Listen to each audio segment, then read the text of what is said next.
lower class sizes. We need staffing, nurses. Over 80% of our schools do not have a full-time nurse. Since 1992, over 24, it might be up to now, over 36 or so cities have established Indigenous Peoples Day in lieu, either alongside Columbus Day or replacing it entirely. Hello, my name is Stanley Heller. Welcome to The Struggle. The Struggle is shown on over 30 cable stations from Maine to New York City. 2 teacher strikes, one in Greece, the other in Los Angeles. Teachers have been on strike in Greece for weeks, assisted by other civil servants. On the 17th, they shut down central Athens for hours. These are photos from last week. At one point, teachers stormed the state-run television station during the evening news and demanded more coverage, at which point the newscasters gave them the microphone and allowed them to address the public. The main issue is the failure of the government to hire teachers. The last appointments of permanent teachers took place in Greece in 2010. This means that all the vacant teaching positions in the schools get covered by substitute teachers, hired on a maximum of a 9-month employment contract, meaning no job security at all. The Syriza party government is trying to get a bill passed that would supposedly hire lots more teachers. However, the bill has qualifications that are so high, thousands of teachers that have been working away for years will be just fired.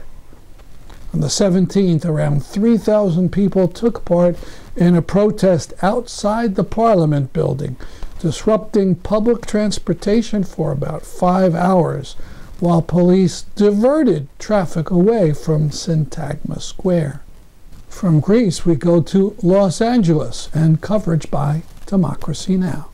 This is Democracy Now!, democracynow.org, The War and Peace Report. I'm Amy Goodman. We begin today's show in Los Angeles, where public school teachers are on strike for the first time in 3 decades.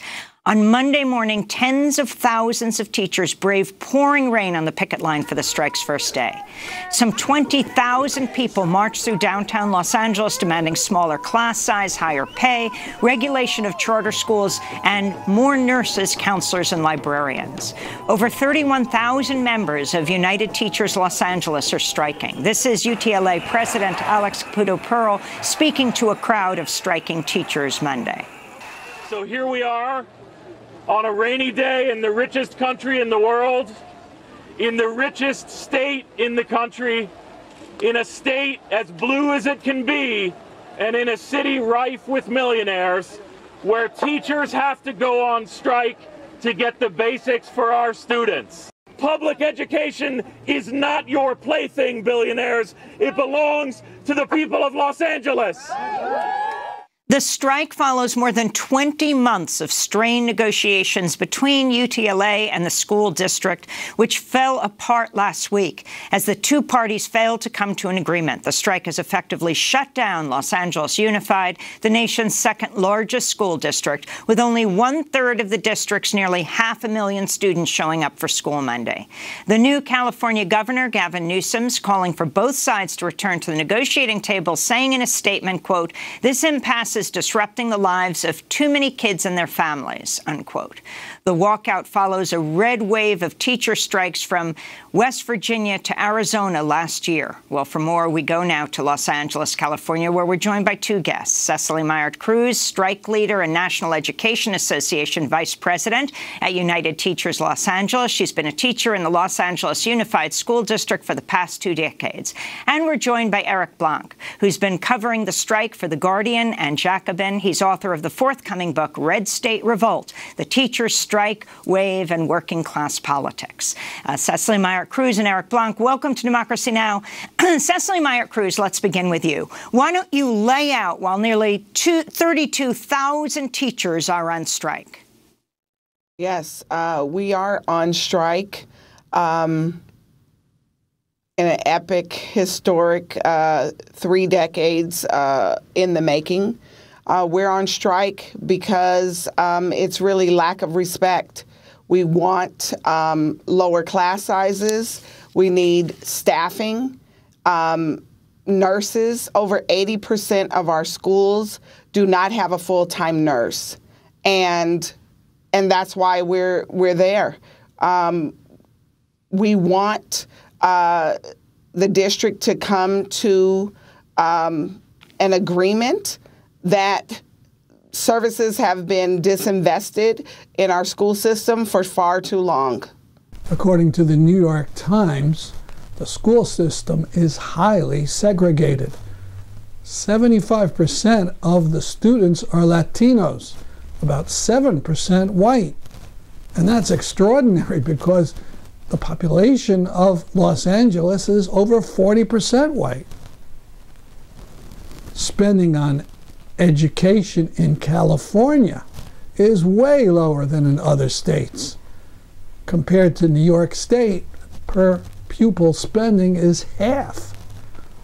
Class sizes in the Los Angeles district often top 40 students. You can imagine why anyone who has some money will pull their students out of the Los Angeles school system. What is happening in LA is that corporations are trying to replace public education with private charter schools. We conducted a EIR, an economic impact report, several years ago, saying what's the damage done by unregulated charter growth. I said that before, so I'll repeat it.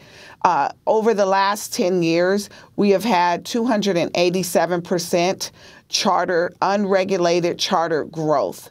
So with that comes money attached because the school board, and that's the Broad-backed, billionaire-backed school board, every school board session are approving new charters, co-locations, and such, to the tune of $600 million a year. So that's money that comes out of the general fund that could fund all of these things. Not everything, but some things can be funded through $600 million a year.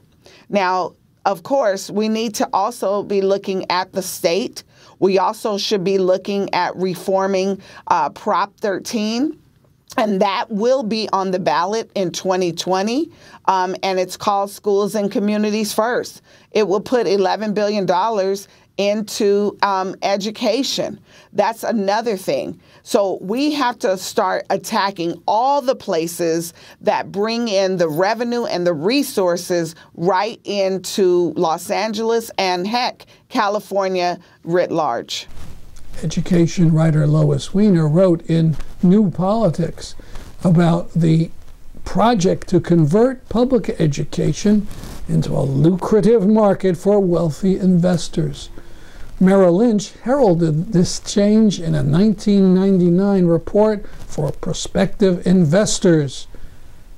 A new mindset is necessary, one that views families as customers, schools as retail outlets where educational services are received, and the school board as a customer service department that hears and addresses parental concerns. It's been raining the whole week in Los Angeles, but the teachers are going strong. How to show solidarity? A very, very simple way: send a tweet of support to the United Teachers of Los Angeles at UTLA Now. Just in time for the Women's March, a tweet by Senator Bernie Sanders about Saudi Arabia, featuring a powerful video that highlights injustices towards women. News about the young woman I spoke about last week, who successfully fled Saudi Arabia and its punishments. A Saudi teen who fled her abusive family has been granted asylum in Canada. Last week, 18-year-old Rahaf Mohammed al-Qunun flew to Thailand, where she was first threatened with deportation, but was eventually able to meet with UN representatives about her case. Her story went viral as she live-tweeted her ordeal, including barricading herself into her Thai hotel room to avoid being put on a plane back to her family. Al-Qunun, however, reportedly had to quit Twitter on Friday after receiving death threats. She arrived in Toronto on Saturday, greeted by Canada's foreign minister. My op-ed in the New Haven Register, continuing to talk about the unbroken tie between the University of New Haven and the Saudi Police College. In Gaza, Palestinians attended the funeral Saturday of a 44-year-old Palestinian woman killed by Israeli fire Friday during weekly protests near the separation barrier with Israel. Another 25 Palestinians were injured, according to Gaza health officials. Israeli forces have killed at least 220 Palestinians since protests under the banner of the Great March of Return started in March of last year.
The New York City Palestinian group Existence is Resistance marked its 10th anniversary recently.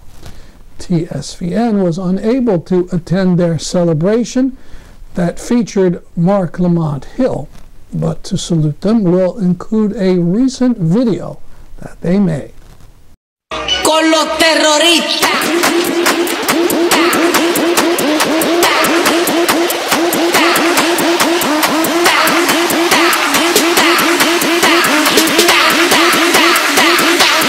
Do the Harlem Shake.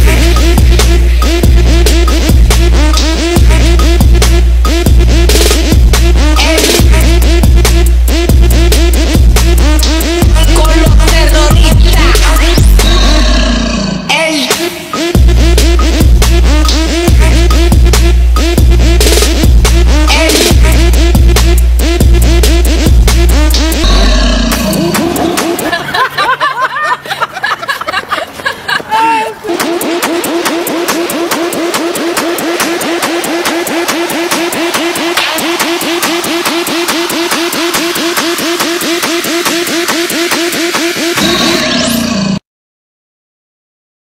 I won't show you this full tweet because it includes a photo that is horrible. It shows a woman in a Rukban camp in Syria trying to burn herself to death. The woman's husband says she did this because she was despondent, watching her children starve. Tens of thousands are in that camp, slowly starving. 8 children died this month from freezing temperatures.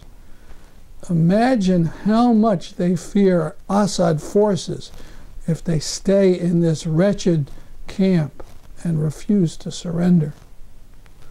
The United States has a base in Syria just 9 miles away and does nothing. It won't send any food. Trump won't lift a finger to get Jordan or Iraq to take in these people as refugees. The refugees are terrified that U.S. troops are leaving and that Assad soldiers will overwhelm them. In France, tens of thousands of Yellow Vest protesters took to the streets over the weekend for the 9th straight week, with over 200 arrests as clashes between protesters and police broke out in Paris and other cities. French President Emmanuel Macron has called for a national debate in an attempt to quell frustration among demonstrators who say Macron is too detached from the reality of working people in France. This is protester Marine Reynaud. In the government, there are people who don't want to let go of anything. They've lived in it. It's their world. Fraud. Think of their own advantage. They have no reason to let go. They don't know better. And it's the same for us. We have no reason to let go. We don't know of anything else but misery. So we're best. Now, a portion of a talk by Professor Kēhaulani Kauanui about her book, Speaking of Indigenous Politics, Conversing with Activists, Scholars, and Tribal Leaders. She gave the talk in Middletown, Connecticut, and started by explaining about the indigenous people whose land this once was, and whose descendants still live in the area. As you'll be able to soon see, she spoke just before Columbus Day. And I'm really excited to share some about this book with you, and also linking this to a conversation about Columbus Day. I want to start, though, by acknowledging that we're on the Wangunk people's land. This is Wangunk traditional homeland, and I want to acknowledge the living Wangunk who are still here. They are still here, actually. I've partnered with Gary O'Neill, who's the tribal historian, for a class called Decolonizing Indigenous Middletown, and students did some research to unearth the erasure of the Wangunk people. And I mention that as part of my own protocol as a Native Hawaiian woman. That's part of what we do in Polynesia, and other indigenous people do that as well, as acknowledge the ground that we're on, but especially when we're talking about other issues that we care about and linking them to the struggles here. And so I want to highlight that as part of my own protocol, but also to link it to the issues that the radio show that this book comes out of actually undertook. And what I tried to do in that show is really break through the settler colonial erasure and facade, and really try to hold up indigenous resistance, indigenous agency, and indigenous voices. And so for me, that's part of it. That's a big part of it. Several people would be surprised, I think, to learn that there were 3 reservations for Wangunk in this place we call Middletown. The traditional homeland is Mattabesset, and there were 3 reservations at one time here. What does it mean that that's not common knowledge? What does it mean that if you call city council, chances are they're not going to be able to tell you the name of the people of this place where I live and reside, work, and where many of you do, I know. So part of that has to do with, again, breaking through the layers. And settler colonialism, which I'll talk about tonight, that's its intention. That's what the structure is all about in terms of the settler colonial overlay. The intention is to erase its tracks in terms of settler colonials that create new societies in a bid for permanent replacement, permanent settlement on indigenous lands, overwriting or attempting to overwrite indigenous polities and indigenous lifeways. And so for me, I really want to acknowledge the Wangunk people and the Wangunk ancestors. I'm in my 19th year of living here in this land, and it took me years to even find out the name of the Wangunk when I first moved here, which is a story and a pedagogical, pedagogy in and of itself.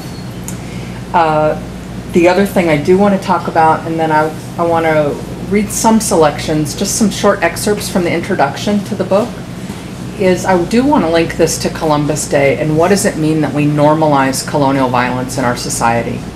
What does it mean that we actually even have a U.S. federal holiday for something that happened in the late 15th century? What kind of genealogical grafting has to happen to make this something that people want to actually celebrate in the first place, but celebrate in relation to this nation state? Where does that come from? Why is that even a federal holiday? We could ask the same thing about Thanksgiving, something that happens in the 1600s, or the sort of mythic fable about what happened in the 1600s becoming a U.S. federal holiday, and what kinds of contortions and twists and turns, and again, the normalization of violence. And I think this is not disconnected to what we're seeing this week in terms of the normalization of sexual violence in our society, the normalization of colonial violence, And we know that sexual violence is also a part of colonial violence. So I don't even want to draw them as analogies when they're actually related to each other and part and parcel. But for me, this is the work of anti-normalization, and that's what I want to put it in that frame. So I do want to spend a few minutes talking about Columbus Day and thinking about the deeper issues besides whether or not we even call it Indigenous Peoples Day or have a city overturn it. And what does it mean? What is the Columbus, the threshold of Columbus entering this hemisphere mean for the fact that under international law today, the way that Indigenous people's rights are governed actually comes from the doctrine of discovery that stems back to 15th century Christian medieval law that actually underwrites all U.S. federal policy for tribes and actually all international law for all Indigenous peoples. So I support the abolition of Columbus Day, but we need to abolish a lot more than that holiday, and that's what I'm getting at here. So I'm just going to look at my outline and put out some facts and figures. Colorado was the first state to make Columbus Day an official holiday in 1907, but the federal holiday is not observed by every state. Hawaii, Alaska, and South Dakota were three of the first states that do not recognize Columbus Day at all. And that was not about it being Indigenous Peoples Day. So it wasn't for that reason, but just to say that there's not uniformity. And more recently, Minnesota, Vermont, and Oregon have followed suit. Nevada does not celebrate Columbus Day as an official holiday. However, the governor authorized and requested by statute to proclaim the day each year. I was living in Berkeley in 1992 when the city became the first in the United States to replace Columbus Day with Indigenous Peoples Day, thanks to the work of the International Indian Treaty Council. It was the 500th year anniversary of the first voyages of Christopher Columbus, and Native activists and allies from all over Northern California, organized protests against the quincentennial Jubilee. The commemoration of Columbus that had been organized by Congress for the SF Bay Area included sailing replicas of Columbus's ships under the Golden Gate Bridge and reenacting their discovery of America. From this mobilization grew the Bay Area Indian Alliance and in turn a political project called Resistance 500. And that was a task force which insisted that we understand Columbus's legacy in relation to the enslavement of and genocidal violence against Indigenous peoples. Since 1992, over 24, it might be up to now over 36 or so cities have established Indigenous Peoples Day in lieu, either alongside Columbus Day or replacing it entirely. And those cities include Seattle, Portland, Minneapolis, Oklahoma City, Lawrence, Albuquerque. Last year was Los Angeles. No small feat in a city of 4 million people to get that passed.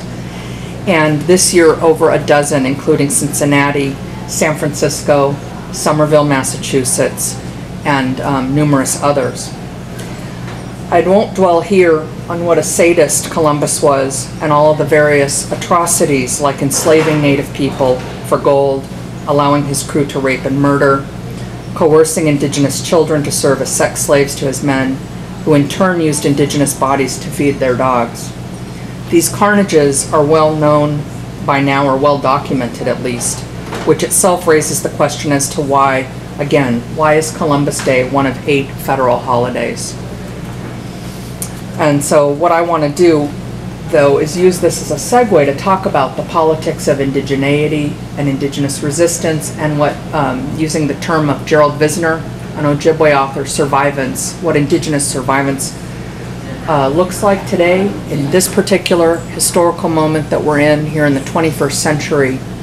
And to think about the radio show Indigenous Politics from Native New England and Beyond that this book grows out of, the Native New England and Beyond, was to privilege this region, and part of that is my own ethical sense of responsibility and accountability to Native nations in this region where I dwell, but that and beyond was to allow for a global scope. And so right now I'm talking about the Americas, but the project itself exceeds this hemisphere. But again, for me, this has to go beyond the holiday, right? I mean, the holiday matters. It's more than symbolics. Again, I see it as naturalizing and normalizing colonial violence, including sexual violence. So it matters to me as a Native Hawaiian person, as an indigenous identified person. But there's so much more to it, and that goes back to the doctrine of discovery. We'll come back to this discovery doctrine, where a pope decided that God had given him the right to divide the entire Western Hemisphere between two countries at another time. You can see the whole talk by Professor Kauanui right now. Just go to our YouTube channel, Struggle Video Media. And to leave us in a good mood, we'll go back to France to see a Yellow Vests band playing the song Bella Ciao.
That's our program for today. See you next week at this time. I'm Stanley Heller for The Struggle.